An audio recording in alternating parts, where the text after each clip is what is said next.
श्री गणेशाय नमः। जय श्रीमन नारायण, जय आदिशक्ति माता। दोस्तों, आज हमारे साथ ऐसी कथा का श्रवण करेंगे जिसमें गरुड़ पुराण के अनुसार मनुष्य का भाग कब लिखा जाता है, अच्छे और बुरे कर्म का क्या फल मिलता है। दोस्तों, भाग्य के विषय में सदियों से एक सवाल उठता आया है और आज भी यह सवाल है। हर किसी के मन में कहीं ना कहीं होता है कि क्या हमारा भाग्य पहले से लिखा हुआ है या हम खुद इसे अपने कर्मों से बनाते हैं। अलग अलग विचारधाराओं और धर्मों में इस पर कई दृष्टिकोण मिलते हैं, लेकिन हम सभी के लिए यह जीवन का एक महत्वपूर्ण प्रश्न है जिसका जवाब अक्सर हम अपने अनुभवों और किए हुए कर्मों के आधार पर ही समझते हैं। तो आइए दोस्तों, आज की इस वीडियो में हम एक ज्ञानवर्धक कहानी सुनते हैं जिसके जरिए इस हम विषय पर थोड़ा और गहराई से सोचेंगे कि क्या वाकई भाग्य जन्म के साथ ही तय हो जाता है या हमारे कर्म ही हमारे जीवन का रास्ता बनाते हैं। क्या ईश्वर हर इंसान का भाग्य पहले से ही निर्धारित कर देता है या हमें अपनी राह खुद तय करनी होती है। बहुत समय पहले की बात है। सोनापुर नाम के एक बड़े राज्य में कुबेर नाम का एक राजा रहता था। उस राजा के पास बहुत सारी धन संपत्ति थी और उसका नाम पूरे नगर में मशहूर था। राजा कुबेर की केवल एक ही संतान थी, जो थी उसकी प्यारी सी बेटी। राजा कुबेर की बेटी अब जवान हो चुकी थी और वह चाहता था कि अपनी बेटी की शादी जल्द से जल्द करवा दे, क्योंकि राजा को यह आदेश हो रहा था कि अब मेरी बेटी की उम्र समय के अनुसार ढल रही है। जब भी वह अपनी बेटी से विवाह की बात करता तो उसकी बेटी यह कहकर मना कर देती कि पिताजी, आपकी सेवा करना चाहती हूँ। फिर एक दिन राजा कुबेर ने अपनी बेटी को समझा बुझाकर उसकी शादी दूसरे नगर के एक बहुत ही बड़े सेठ के साथ कर दी, जिसका नाम सेठ गौतम था। बेटी घर से विदा हो गई तो राजा कुबेर ने चैन की सांस ली। वृद्धावस्था के कारण राजा कुबेर की मृत्यु हो गई, जिससे उसकी बेटी को बहुत दुख हुआ। एक दिन की बात है।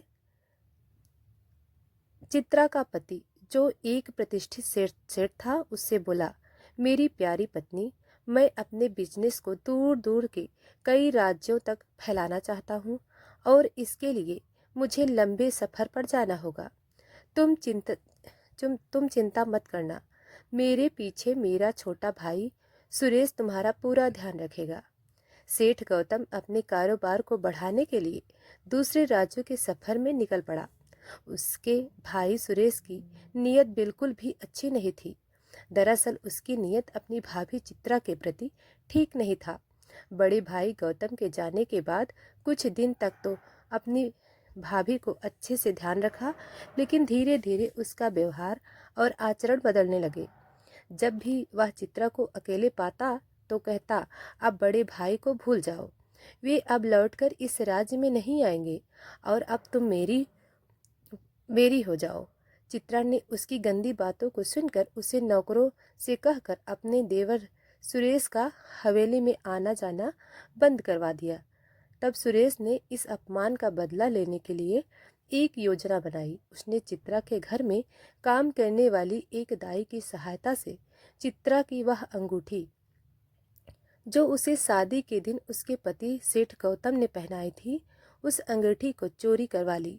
सुरेश ने वह अंगूठी एक नौकर को दे दी और कहा, तुम इसे लेकर राज दरबार में जाओ और कहो कि यह अंगूठी चित्रा ने तुम्हें दे दी है और वह तुमसे बहुत प्रेम करती है।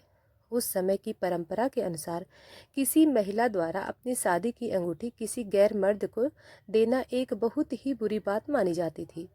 सुरेश के कहे अनुसार उस नौकर ने राजा के दरबार में जाकर वह अंगूठी राजा को दिखाई। इस बात पर राजा सहित दरबार में बैठे सभी सदस्यों ने मान लिया कि चित्रा ने अपने पति के साथ धोखा किया है। उस राज्य के कानून बहुत सख्त थे। राजा ने तुरंत सिपाहियों को भेजकर चित्रा को गिरफ्तार करने का आदेश दिया।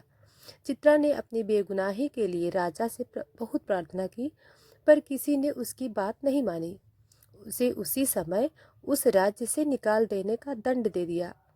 राजा के सिपाही चित्रा को पकड़कर किसी दूसरे राज्य के बाहर एक घने जंगल में छोड़ आए।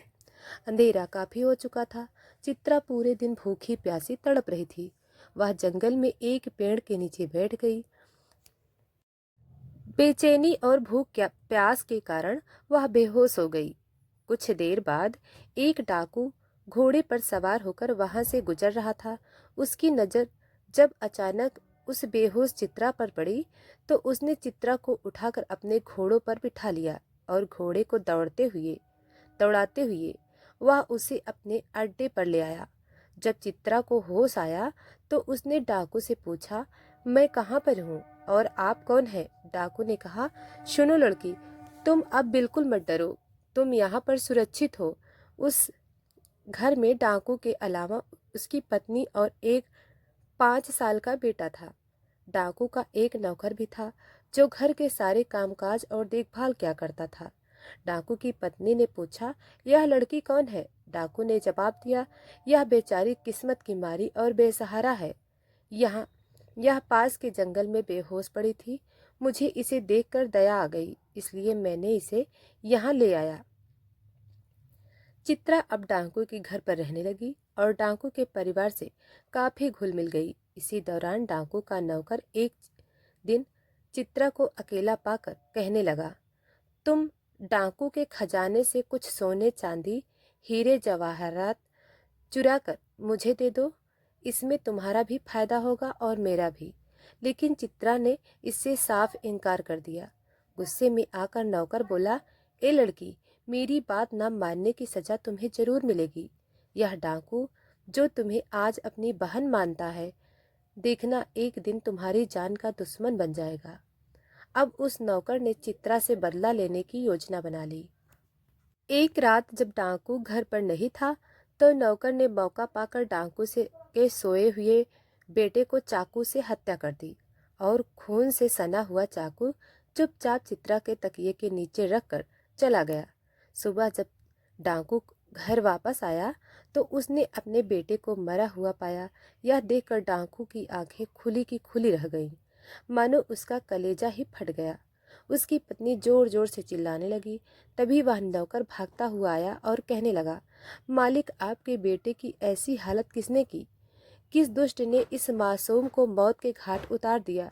अगर मुझे इसका पता चल जाए तो मैं उस हत्यारे को जिंदा नहीं छोड़ूंगा। नौकर ने जमीन पर पड़े खून की छींटे को देखकर कहा, देखिए मालिक, यह खून के छींटे किस तरफ जा रहे हैं। फिर वह खून के छींटे का पीछा करते हुए डाकू को चित्रा के कमरे तक ले आया। नौकर चिल्लाकर कहने लगा, मालिक, इस दुष्ट लड़की ने आपके बेटे की हत्या की है। यह खून के छींटे साबित कर रहे हैं कि हत्या इसी लड़की ने की है। चित्रा के बिस्तर की तलाशी ली गई तो खून से सना हुआ चाकू उसके तकिए के नीचे से मिला। अब नौकर जोर जोर से चिल्लाने लगा, मैं इस लड़की को मौत के घाट उतार दूंगा। डाकू ने उसे रोका और चित्रा से पूछा, तुमने मेरे बेटे को क्यों मारा? चित्रा ने जवाब दिया, परमात्मा जानता है कि मैं पूरी तरह बेकसूर हूँ। मैंने आपके बेटे को नहीं मारा। भला मैं आपके बेटे को क्यों मारूंगी? मेरी आपसे क्या दुश्मनी है? आपने तो मुश्किल समय में मेरी सहायता की थी। मैं आपके साथ ऐसा क्यों करूंगी? चित्रा की बातों को सुनकर डाकू को भी विश्वास हो गया कि वह उसके बेटे को भी नहीं मार सकती। लेकिन डाकू की पत्नी कहने लगी, अब जो भी हो, यह लड़की मेरी आंखों के सामने नहीं रह सकती, वरना मैं जीते जी मर जाऊंगी। या तो इस घर में यह लड़की रहेगी या फिर मैं। तब डाकू ने चित्रा से कहा, देखो बहन, एक बार तो मैं मान सकता हूँ कि तुमने मेरे बेटे को नहीं मारा, लेकिन अब तुम इस घर में नहीं रह सकती। तुम्हें इस घर को छोड़कर जाना ही होगा। फिर डाकू ने 500 असरफियों से भरी हुई एक थैली चित्रा को देते हुए कहा, तुम यह धन अपने पास रख लो, यह तुम्हारे बहुत काम आएगा, क्योंकि मैं तुम्हारी हालत समझ सकता हूँ। चित्रा कहने लगी, मुझे धन की कोई आवश्यकता नहीं है। मैंने अपने पिता के घर में बचपन से ही बहुत धन देखा है, पर डाकू कहने लगा, नहीं बहन, किसी भी बुरे समय में यह तुम्हारे काम आएगा, इसलिए तुम इसे रख लो। चित्रा ने वह थैला अपने पास रख ली और कहने लगी, मैं ईश्वर से प्रार्थना करूंगी कि एक न एक दिन आपको इस हत्यारे के बारे में मालूम पड़ जाए कि मैंने आपके बेटे की हत्या नहीं की। इतना कहकर चित्रा वहां से मायूस होकर चली गई। कुछ दूर चलते चलते चित्रा जब एक दूसरे नगर में पहुंची तो उसने देखा कि बहुत से लोग एक नौजवान युवक को जंजीरों में जकड़े हुए ले जा रहे थे। लोगों से पूछताछ करने के बाद पता चला कि उस युवक ने कई लोगों से कर्ज ले रखा था और अब वह उसे वापस नहीं कर रहा है। इसी कारण लोग उसे दंड देने के लिए जंजीरों में बांध कर ले जा रहे थे। चित्रा ने पूछा, इस युवक का कितना कर्ज है? वहां के लोगों ने बताया, कम से कम 500 सोने की असरफियां। वह कहने लगी, अगर मैं इसका कर्ज चुका दूं तो क्या आप लोग इसे छोड़ देंगे? वे लोग बोले, हाँ, हम इसे छोड़ देंगे। तब चित्रा ने अपने पास जो असरफियां की थैली रखी थी वह उन लोगों को दे दी और उस युवक को छुड़वा दिया। यह देखकर लोग हैरान थे कि आखिर यह दयालु स्त्री कौन है जिसने एक अनजान व्यक्ति को इस मुश्किल से बाहर निकाल दिया। चित्रा चुपचाप लोगों की नजरों से बचते हुए वहां से चली गई। अभी वह कुछ दूर ही पहुंची थी कि वह नौजवान युवक जिसे उसने बचाया था दौड़ता हुआ उसके पास आ पहुंचा। चित्रा को लगा कि वह शायद धन्यवाद देने आया है, लेकिन वह कहने लगा, क्या तुम्हारे पास और भी धनराशि है? मुझे इसकी बहुत जरूरत है। वह चित्रा की तरफ झपट पड़ा। यह देखकर चित्रा घबरा गई और जल्दी से वहां से भाग निकली। भागते भागते वह काफी दूर निकल गई और थक कर एक पेड़ के नीचे बैठ गई। इधर वह युवक उसका पीछा करते हुए एक मुसाफिर के पास गया और कहने लगा, हुजूर, वह जो सामने लड़की बैठी है वह मेरी नौकरानी है जिसे मैंने 500 असरफियों में खरीदा था। अगर आप मुझे 500 असरफियाँ देंगे तो मैं उसे आपके हवाले कर दूंगा। मुसाफिर ने जब चित्रा की सुंदरता देखी तो वह उस पर मोहित हो गया। उसने तुरंत 500 असरफियाँ निकालकर उस नौजवान युवक को दे दी और कहा, ठीक है, आज से यह मेरी हुई। इतना कहकर वह मुसाफिर चित्रा के पास गया और उसका हाथ पकड़कर अपने साथ ले जाने लगा। चित्रा ने पूछा, तुम कौन हो और मुझसे क्या चाहते हो? मुसाफिर ने कहा, चुपचाप मेरे साथ चलो क्योंकि मैंने तुम्हें 500 असरफियों में खरीदा है। देखो, तुम्हें बेचने वाला वह नौजवान युवक जो थैली लेकर जा रहा है। इसके बाद मुसाफिर ने चित्रा को जबरदस्ती उठाया और अपने समुद्री जहाज में ले गया। उसने चित्रा को एक कोठरी में बंद कर दिया और चाहता था कि वह उससे शादी कर ले, पर चित्रा इसके लिए तैयार न थी। उसी रात अचानक समुद्र में एक भयंकर तूफान आ गया। तूफान इतनी तेज थी कि जिसके कारण समुद्री जहाज पानी में डूबने लगा। चित्रा एक लड़की के तख्ते को पकड़कर समुद्र में किनारे की ओर बहने लगी और दूसरी ओर वह मुसाफिर एक लकड़ी के तख्ते को पकड़े हुए था। किसी दूसरे राज्य में जाकर जब चित्रा को होश आया तो उसने देखा कि एक महात्मा की कुटिया में पाया। असल में एक वृद्ध महात्मा चित्रा को वहां से उठाकर अपनी कुटिया में ले आया था। चित्रा अब उसी महात्मा के साथ रहने लगी और वहीं अपना जीवन बिताने लगी। महात्मा की कुटिया एक जंगल में थी, लेकिन कई लोग गुरु महात्मा के दर्शन के लिए वहां आते रहते थे। वे कोई साधारण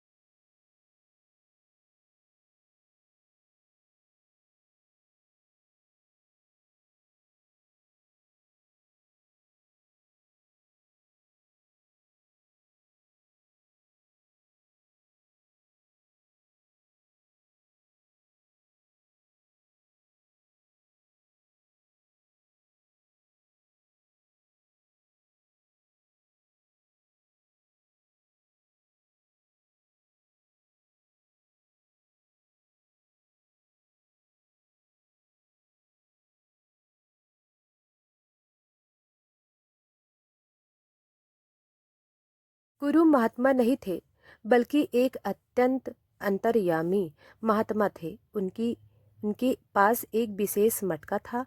गुरु महात्मा उस मटके में पानी भरकर अपने पास रखते थे। जो भी लोग अपनी दुख समस्याएं और रोग लेकर गुरु महात्मा के पास आते थे, महात्मा उस मटके का पानी उन पर छिड़क देते और अपना आशीर्वाद देकर उन्हें रोग मुक्त कर देते थे। इस कारण लोग अक्सर महात्मा के पास राहत पाने तथा अपने दुख का निवारण करने आते थे। कुछ दिन बीत गए और गुरु महात्मा को अब इस बात का आभास हुआ था कि उनकी मृत्यु निकट है। तो उन्होंने चित्रा को वह मटका देते हुए कहा, मेरी मृत्यु के बाद यह मटका तुम अपने पास रखना। मैंने यह मटका अपनी घोर तपस्या के बल से पाया है। अब इस मटके से तुम लोगों के दुख समस्याएं और रोगों को ठीक कर सकोगी। इस मटके में पानी भरकर जब तुम लोगों पर छिड़काव करोगी तो उनकी समस्याएं दूर हो जाएंगी और साथ ही उनके सभी दुख दर्द दूर हो जाएंगे। लेकिन याद रखना, इसका उपयोग केवल परोपकार के लिए ही करना, अपने स्वार्थ के लिए नहीं। चित्रा ने कहा, ठीक है बाबा, मैं आपको वचन देती हूँ कि मैं सभी नियमों का पालन अवश्य करूँगी। कुछ दिनों बाद गुरु महात्मा की मृत्यु हो गई।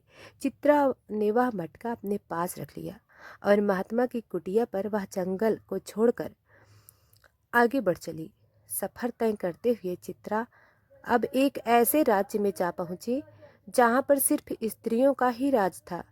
उस राज्य की डोर एक रानी के हाथों में थी और वहां केवल स्त्रियों का ही वर्चस्व था।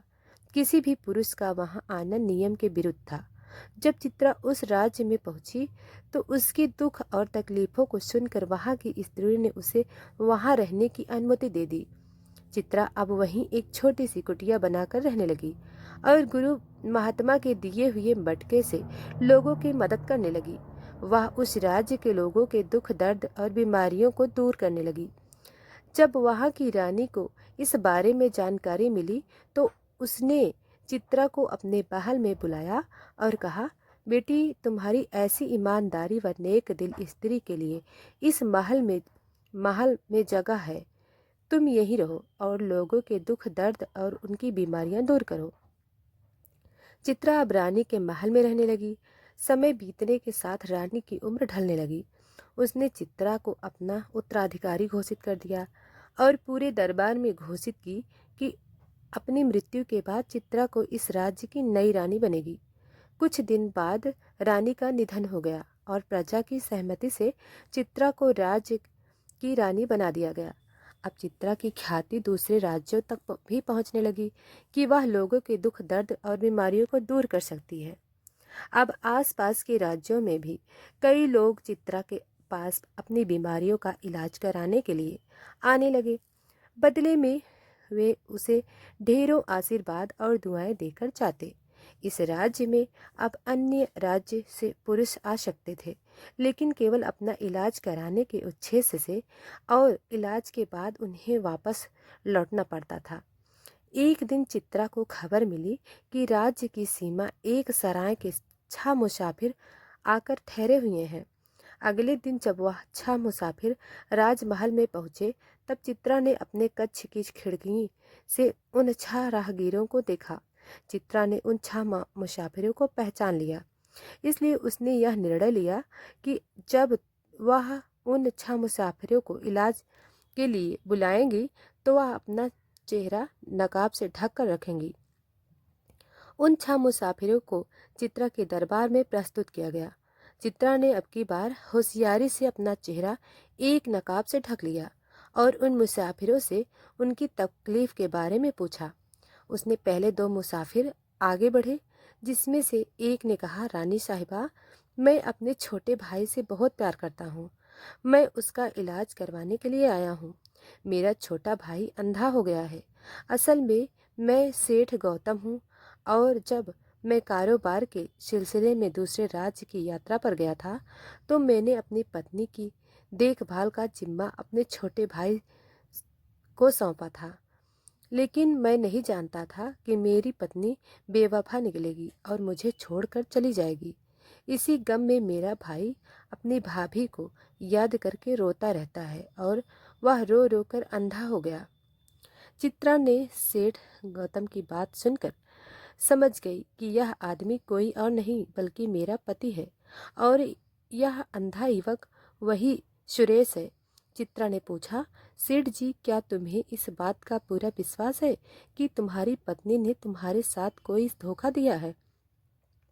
सेठ गौतम ने रानी की बात सुनकर उत्तर दिया, महारानी जी, मेरा मन तो नहीं मानता कि मेरी पत्नी धोखा दे सकती है, पर मैं अपने भाई की बात को कैसे झुठला सकता हूँ। चित्रा ने कहा, ठीक है, मैं कल तुम्हारे भाई का इलाज जरूर करूँगी। इसके बाद दो और मुसाफिर चित्रलेखा के सामने पेश हुए। उनमें से एक ने कहा, रानी साहिबा, मैं आपके पास अपने इस नौकर का इलाज करवाने के लिए आया हूँ। मैंने इसे अपने बच्चों की तरह पाला पोसा है। चित्रा ने पहचाना कि यह वही डाकू है और उसके साथ जो रोगी है वह वही नौकर है जिसने उस पर उसके बेटे की हत्या का झूठा इल्जाम लगवाया है। चित्रा ने कहा, ठीक है, तुम्हारा इलाज भी कल किया जाएगा। अब एक अन्य मुसाफिर ने कहा, महारानी जी, मुझे कोढ़ का रोग हो गया है। कृपया ईश्वर से प्रार्थना करें कि मैं ठीक हो जाऊं। मैंने अपने कर्मों पर बहुत विचार किया और मुझे याद आया कि मैंने एक पाप किया था। एक सुंदर स्त्री जिसे मैंने जबरदस्ती खरीदा था, उसके साथ मैंने बहुत बुरा व्यवहार किया था। लगता है कि इसी पाप की सजा ईश्वर ने मुझे दे दी है।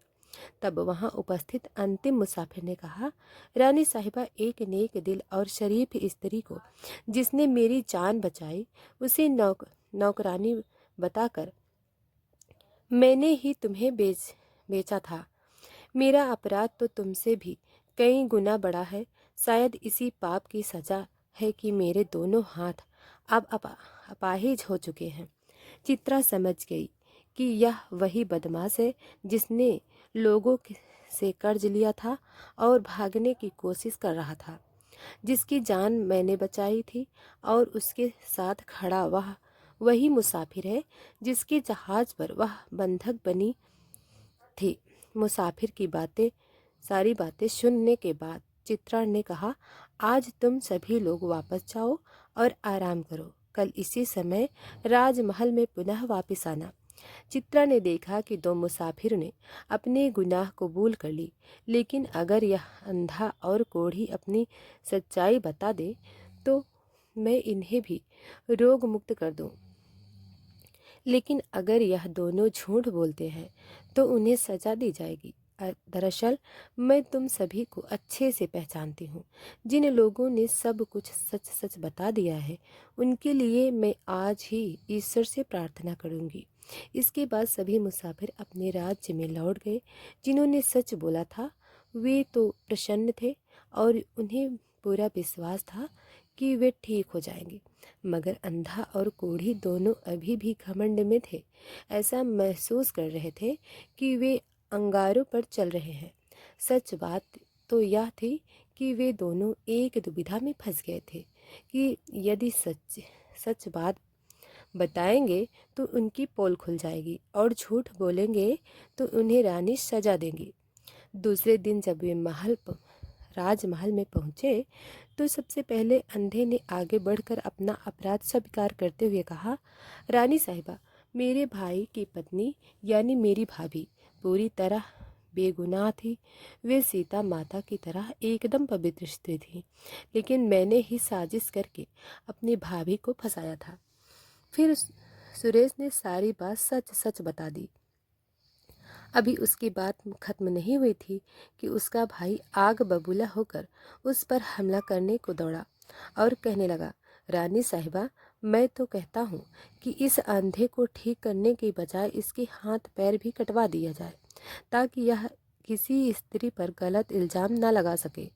इसने मुझ पर और मेरी बेगुनाह प्यारी स्त्री पर जो अत्याचार किए हैं उसकी सज़ा इसे मिलनी ही चाहिए। इसी तरह जब डाकू ने नौकर ने चित्रा की बेगुनाही की बात कही और अपनी बेईमानी की बात स्वीकार की तो डाकू की आंखों में खून उतर आया और वह अपने नौकर की तरफ दौड़ा और कहने लगा, ऐसे दुष्ट बेईमान गद्दार का तो गला घोट देना चाहिए। लेकिन चित्रा के आदेश पर उसको अपने गुस्से पर काबू करना पड़ा। चित्रा ने फैसला सुनाया, अब सब लोग अपना अपना अपराध स्वीकार कर चुके हैं, इसलिए मैं सभी लोगों के लिए ईश्वर से प्रार्थना और बीमारी का इलाज करूंगी। इसके बाद चित्रा ने सेठ गौतम और डाकू से कहा, आप दोनों कल रात राजमहल में आएंगे। मैं आप दोनों को दावत देना चाहती हूँ। दोनों ने रानी को धन्यवाद किया और अगले दिन रात को राजमहल में दावत के लिए पहुंचे। चित्रा ने सेठ गौतम से पूछा, क्या आप चाहते हैं कि आपकी शादी हो जाए? सेठ गौतम ने उदास मन से कहा, रानी साहिबा, मैं अपनी पत्नी के अलावा किसी और के बारे में भी सोच नहीं सकता। चित्रा ने गौतम की आंखों में प्रेम देखा और कहा, मैं ईश्वर से प्रार्थना करूंगी कि आपको अपनी पहले वाली पत्नी मिल जाए। इसके बाद चित्रा ने डाकू से पूछा, क्या आप चाहते हैं कि आपको एक और बेटा मिल जाए? डाकू ने कहा, रानी साहिबा, ईश्वर के आशीर्वाद से बेटा तो मेरे घर पैदा हो चुका है। मैं तो बस इतना चाहता हूँ कि उस लड़की चित्रा से एक बार फिर मिल सकूं, ताकि मैं उससे अपनी गलती की माफ़ी मांग सकूं। चित्रा ने कहा, ठीक है। गौतम और डाकू की बातों को सुनकर चित्रा अब अपना नकाब हटा दिया तो सेठ गौतम और डाकू दोनों हैरान रह गए। सेठ गौतम को उसकी पत्नी वापस मिल गई और डाकू को उसकी मोहबली बहन चित्रा। इसके बाद चित्रा ने उन दोनों मुसाफिरों की बीमारी का इलाज कर दिया। अब वह अपने पति के साथ वापस जाना चाहती थी। अपने उस राज्य को देख रेख के लिए वहाँ की स्त्रियों के हवाले कर दी और खुद अपने पति के साथ वापस अपने घर राज्य लौट गई। जीवन में सच्चाई को स्वीकार करना और दूसरों के साथ न्याय करना कितना महत्वपूर्ण है, जितना चित्रा ने अपनी सूझबूझ और दयालुता से सबकी समस्याओं का समाधान किया और उन्हें रास्ता दिखाया। दोस्तों, चित्रा राजा की बेटी होते हुए भी अपने जीवन में इतने सारे दुख, दर्द, कष्ट, परेशानियों को झेला, लेकिन उसने कभी हिम्मत नहीं हारी, क्योंकि उसके भाग में इतने दुख दर्द मिलने थे, लेकिन अंत में उसे सुख लिखा था, जो अपने पति गौतम को पाकर पूरा हुआ। दोस्तों, आपने इस कहानी से क्या सीखा? कमेंट बॉक्स में ज़रूर बताइएगा। धन्यवाद।